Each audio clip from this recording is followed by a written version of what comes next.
আমাদের বাঙালির কিন্তু অত্যন্ত প্রিয় একটা রেসিপি, সেটা হচ্ছে আলু চোখা, যেটা কিনা গরম ডাল ভাতের সাথে খেতে দারুণ লাগে। খুবই সিম্পল এবং টেস্টি এই রেসিপিটা আমি আমার রান্নাঘরে বানিয়েছি। চলুন তাহলে আপনাদের সঙ্গে শেয়ার করি। প্রথমে কড়াই গরম করে নিয়ে একটু বেশি করেই দিয়ে দিলাম এখানে সর্ষের তেল। তেলটাকেও খুব ভালোভাবে গরম করে নেব। এবারে এই তেলের মধ্যে আমি 2টো শুকনো লঙ্কা ছিঁড়ে দিয়ে দিচ্ছি, আর দিয়ে দেব 1/4 টিস্পুন পরিমাণ কালো জিরে। শুকনো লঙ্কা এবং কালো জিরে তেলের মধ্যে ভালোভাবে ভেজে নেব।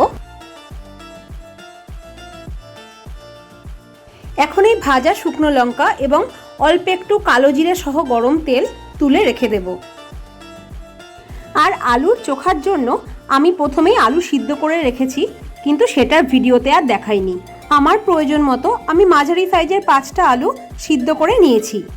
এবারে ওই তেলের মধ্যে দিয়ে দিচ্ছি একটা বেশ বড় সাইজের পেঁয়াজ, যেটাকে কুচি করে কেটে নিয়েছি। পেঁয়াজ দিয়ে তেলের মধ্যে ভালোভাবে ভেজে নেব।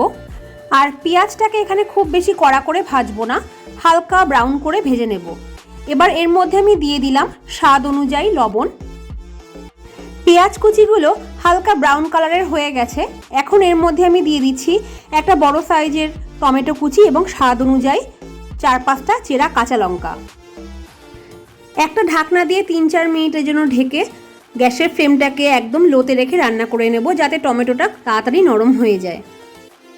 ঢাকা দেওয়ার জন্য টমেটো সুন্দরভাবে নরম হয়ে গেছে। খুন্তি দিয়ে টমেটোগুলোকে একটু ভেঙে দিলাম।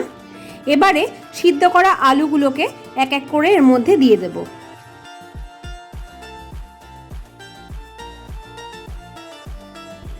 আমি একটা ম্যাশারের সাহায্যে আলুগুলোকে ম্যাশ করে নিচ্ছি।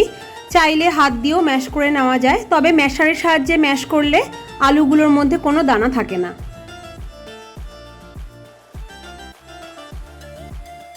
এবারে টমেটো, পেঁয়াজ এবং কাঁচা লঙ্কা এই আলু সিদ্ধর সঙ্গে খুব ভালোভাবে মিশিয়ে নেব।